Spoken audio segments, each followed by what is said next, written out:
तमाम प्रतिक्रियाएं सामने आई हैं क्योंकि बहुत बड़ा फैसला केंद्र सरकार की तरफ से लिया गया है और इसी फैसले पर चर्चा में शामिल हो गए हमारे साथ कांग्रेस के पूर्व मंत्री करण सिंह दलाल। बहुत बहुत स्वागत है आपका हर खबर हरियाणा पर। जी थैंक यू मैडम। सर, ये बहुत बड़ा फैसला केंद्र सरकार की तरफ से निकल करके सामने आया है जिसको लेकर जश्न का माहौल किसानों के बीच देखने को मिल रहा है। देखिए मैडम, ये जो अन्नदाताओं का जो ये 1 बरस से तकरीबन जो संघर्ष चल रहा था, तो सरकार ने अब 1 बरस के दरमियान आकर के ये फैसला किया है तीनों काले कानून वापस करने का। तो ये किसानों की बहुत बड़ी जीत है। सर, ये किसानों के साथ साथ कांग्रेस की भी बहुत बड़ी जीत है क्योंकि कांग्रेस ने हमेशा से इसको समर्थन किया है। देखिए, हम इसमें अन्नदाताओं के इस संघर्ष में राजनीतिक कोई फैसला इसके साथ नहीं जोड़ते, ना हम इसका कोई फायदा लेना चाहते हैं। बात केवल एक है कि आज जो इस महंगाई के दौर में देश का आम आदमी बर्बाद हो रहा है, परेशान हो रहा है, और किसानों के लिए इस महंगाई की सबसे बड़ी मार थी, और ऊपर से इन तीनों काले कानूनों को बना करके उनके भविष्य को जो अंधकार में धकेल दिया था, तो उनका जो संघर्ष है वो रंग लाया है। 1 साल के बाद जो आज भारतीय जनता पार्टी की सरकार ने घुटने टेक बिल्कुल करण जी, किसानों का संघर्ष रंग लाया है। 1 साल बाद किसानों को अपने संघर्ष का परिणाम देखने को मिला है। कृषि कानून वापस ले लिया गया है। हालांकि इस दौरान कांग्रेस पर भी कई आरोप लगाए किसानों को बरगलाने के, उन्हें उकसाने के। देखिए, कांग्रेस को वो कुछ भी कहें, लेकिन किसानों को बर्बाद करने का इन्हें कोई अधिकार नहीं है। और ये किसानों का संघर्ष हिंदुस्तान में ही नहीं, पूरी दुनिया में सभी सरकारों के लिए एक नई जीवन भूति लेकर के आया है। पूरी दुनिया के अंदर किसान आंदोलन की धाक बनी है। किसान की एक आवाज पूरी दुनिया के अंदर सुनी गई है। बिल्कुल, किसान आंदोलन की धार अभी भी कहीं से कम होती हुई नजर नहीं आ रही है कि हालांकि अभी देश के प्रधानमंत्री ने माफी मांग ली है, कृषि कानून वापस ले लिया है, आश्वस्त भी कर दिया गया है कि संसद सत्र में इसे रद्द कर दिया जाएगा, लेकिन बावजूद इसके राकेश टिकैत टिके हुए हैं। देखिए मैडम, ये किसान आंदोलन के जो हमारे जो लोग हैं वो फैसला करेंगे, लेकिन मैं राजनीति से हट करके मैं ये कहना चाहता हूं कि जो प्रधानमंत्री जी मगरमच्छी आंसू बहा रहे हैं, इनके पीछे एक राजनीतिक साजिश है। वरना जो एमएसपी का कानून बनाने की मांग है, जो किसानों के ऊपर झूठे मुकदमे दर्ज किए उनको वापस लेने की मांग है, उन अधिकारियों के खिलाफ कार्रवाई करने की मांग है, जो देश के अंदर नफरत फैलाने की। बिल्कुल करण जी, अब क्या कृषि कानून के बाद एमएसपी को भी मुद्दा बनाया जाएगा विरोध के लिए? नहीं, वो तो कृषि कानूनों के साथ पहली मांग ये थी कि एमएसपी का कानून बनाया जाए। बिल्कुल, हालांकि एमएसपी को लेकर कानून बनाने की बात लगातार की जा रही है, लेकिन इस दौरान चुनावी दलीलें भी दी जा रही हैं कि आने वाले चुनाव को देखते हुए केंद्र सरकार ने ये बड़ा फैसला लिया है। जी, ये सत्ता के लालच में इस देश को गुमराह करने की साजिश कर रहे हैं।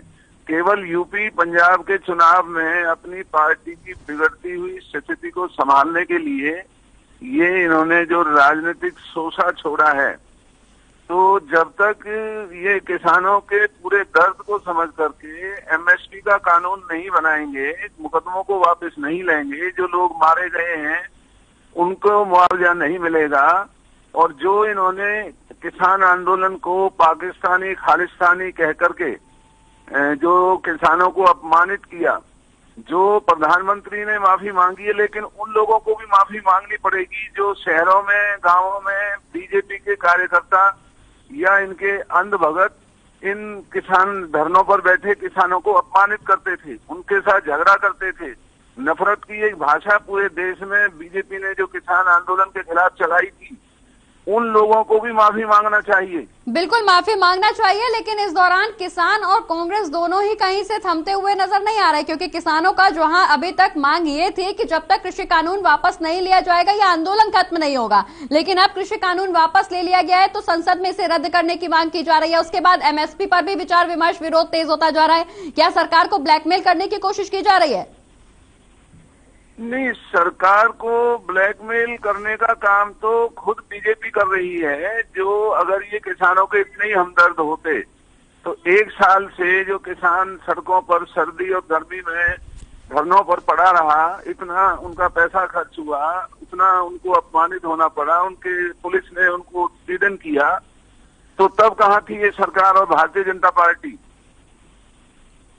बिल्कुल करण जी, हालांकि माफी मांगने से ज्यादा बड़ा होता है क्षमा करने वाला। जहां देश के प्रधानमंत्री ने माफी मांग ली है तो अब आप बड़े हो जाइए, आप क्षमा कर दीजिए। नहीं, क्षमा और माफी का कोई ऐसा मुद्दा नहीं है। केवल इतना हमारा कहना है कि देश के प्रधानमंत्री को, आप कह रहे हैं मुद्दा नहीं है, लेकिन किसान इसे मुद्दा बनाते हुए नजर आ रहे हैं। जहां अभी तक कृषि कानून को लेकर मुद्दा गरमाया हुआ था, वहीं अब एमएसपी को लेकर भी स्वर तेज होते जा रहे हैं। हाँ, तो एमएसपी ये बताइए, सुई का रेट है, जूती का रेट है, चप्पल कच्चा बनियान का रेट है, तो किसान का परिवार 6 महीने खेत में खड़ा रहता है सर्दी गर्मी। तो सर, इस तरीके से तो देश का माहौल खराब होता ही जाएगा। ऐसे तो देश में कभी भी शांति हो ही नहीं पाएगी। नहीं, किसान तो शांति से ही कर रहे हैं। शांतिपूर्ण जो ये धरना हुआ है, प्रदर्शन हुआ है, जो ये आंदोलन चला है, ये दुनिया का एक अनोखा और अनूठा एक आंदोलन माना जाएगा, जिसमें लोगों ने पुलिस और प्रशासन की यातनाओं को सहते हुए भी अपना धैर्य नहीं तोड़ा। बिल्कुल, हालांकि ये धैर्य अभी भी टूटता हुआ कहीं से नजर नहीं आ रहा है। किसानों में जहां खुशी की लहर देखने को मिल रही है, वहीं एक अलग रणनीति एमएसपी को लेकर भी तैयार की जा रही है, किसानों की तरफ से भी और कांग्रेस की तरफ से भी। ये यूपी और पंजाब का इलेक्शन जीतने की साजिश है। तो आपका कहना है सरकार यूपी और पंजाब का इलेक्शन जीतने के लिए सरकार ने मास्टर स्ट्रोक खेला है? नहीं, ये मास्टर स्ट्रोक है या ये क्या है, ये फैसला तो अब लोग करेंगे, क्योंकि जितना अहंकार और घमंड भारतीय जनता पार्टी के लोग दिखाया करते थे कि ये प्रधानमंत्री फैसले वापस नहीं लेता है, चाहे इसका कोई नतीजा हो, कानून वापस नहीं होंगे। खुद प्रधानमंत्री और उनके कार्यकर्ता और मंत्री, विधायकों ने, सांसदों ने जगह जगह ये कहा। अब हम पूछना चाहते हैं, कहाँ गई इनकी वो मर्दानगी और कहाँ गया इनका वो इतना बड़ा घमंड? आज क्यों माफी मांग रहे हैं? इतना बड़ा नुकसान देश का करने के बाद इसकी क्या भरपाई होगी? बिल्कुल, हालांकि भरपाई तो किसी चीज की नहीं हो सकती है, लेकिन पिछले लंबे समय से जहां किसानों का विरोध देखने को मिल रहा था, लेकिन अब किसानों को बहुत बड़ी राहत यहां दी है। केंद्र सरकार ने कृषि कानून वापस ले लिए हैं अब संसद में, लेकिन अब यहां पे मुद्दा ये बनाया जा रहा है कि जब तक इसको संसद सत्र में रद्द नहीं किया जाता, तब तक किसान आंदोलन खत्म नहीं होगा। ये तो कहीं ना कहीं से माहौल खराब करने की कोशिश की जा रही है। नहीं, क्योंकि इनका विश्वास नहीं है। इनका जनता के अंदर जो एक मान और भरोसा होता है सरकारों का, वो सरकार ने स्वयं अपना जो विश्वास है वो लोगों की नजरों में खत्म किया और ऐसा बर्ताव किया कि जैसे ये किसान अन्नदाता इस देश के बासिंदे नहीं, तो ये किसी और देश के रहने वाले हैं। इतना अन्याय, इतनी अनीति हमारी अपनी सरकार, देश की सरकार और देश के लोगों के साथ करे, इसकी मिसाल नहीं मिलेगी। और आज जो महंगाई का बोलबाला बना दिया है, बेरोजगारी बढ़ रही है, गरीब आदमी परेशान है, आज जो कानून व्यवस्था चौपट है, भ्रष्टाचार का बोलबाला है, ये सब बीजेपी की देन है।